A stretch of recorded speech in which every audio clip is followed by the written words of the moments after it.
আমরা যারা নতুন করে রাজনীতিতে আসছি, এই নিউ জেনারেশনের পলিটিক্স, এই ব্যাপারে উনি খুব আমাদেরকে উৎসাহ দিতেন যে দেশটাকে নিয়ে নতুন করে ভাবা দরকার, পশ্চিম ইউরোপের মতো করে দেশটাকে কীভাবে সাজানো যায়, পুরাতন আমলের রাজনীতির বাইরে এসে কীভাবে একটা নতুন রাজনীতি তৈরি করা যায়, বিনির্মাণ করা যায়, সেই ব্যাপারটাতে উনি খুব আমাদেরকে উৎসাহ দিতেন।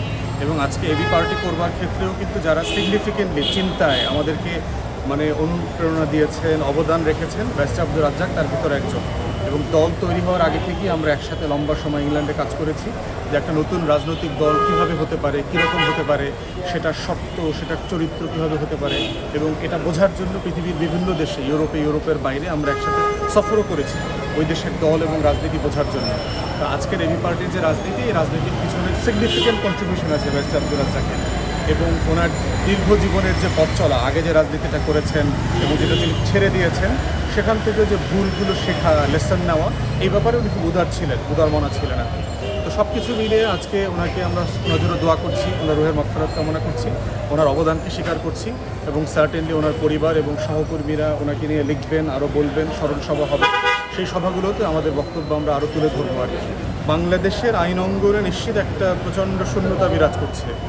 আইন অঙ্গনে আপনার ভালো যোগ্য বিচারপতি, যোগ্য আইনজীবী, যোগ্য এবং সৎ, দুইটা যদি একসাথে বলা হয়, অনেকে আছেন বেশ যোগ্য কিন্তু হাইলি বাটপার, ক্রিমিনাল টাইপের লয়ার আছে, অসৎ জাজ আছে, এবং আমরা বিভিন্ন সময় দেখেছি যে অনেক যোগ্য জাজ কিন্তু বিভিন্ন সময় লেনদেন করেছেন, ঘুষের লেনদেন করে ধরা খেয়েছেন এবং চাকরিচ্যুত পর্যন্ত হয়েছে। তো বাংলাদেশের বারে এবং বেঞ্চে যে যোগ্যতা এবং সততার সম্মিলিত ঘাটতি, এই ঘাটতিটা আমরা বারবার দেখতে পাচ্ছি আর কি। এবং সেই জায়গাতে আমরা বোধ করছি ব্যারিস্টার আব্দুর রাজ্জাকের যে চলে যাওয়াটা, সেটা সার্টেনলি সবাই ফিল করবেন যে এরকম একজন মানুষ চলে গেছে। অতএব তার স্বপ্ন যে আকাঙ্ক্ষাটা ছিল, সেটা ছিল হচ্ছে যে বাংলাদেশের বিচারালয়টাকে সেইভাবে ঢেলে সাজানো, যেখানে বারে ভালো আইনজীবী থাকবেন, যোগ্য আইনজীবী থাকবেন, বেঞ্চে ভালো বিচারপতি থাকবেন, যারা মানুষের জন্য কাজ করবেন, সততার সাথে কাজ করবেন, পেশাদারিত্বের সাথে কাজ করবেন। এবং এটাই হচ্ছে যারা জুনিয়র আছেন, যারা তরুণ আইনজীবীরা আছেন, এটা ওনাদের কাছ থেকে খুব আশা করতেন।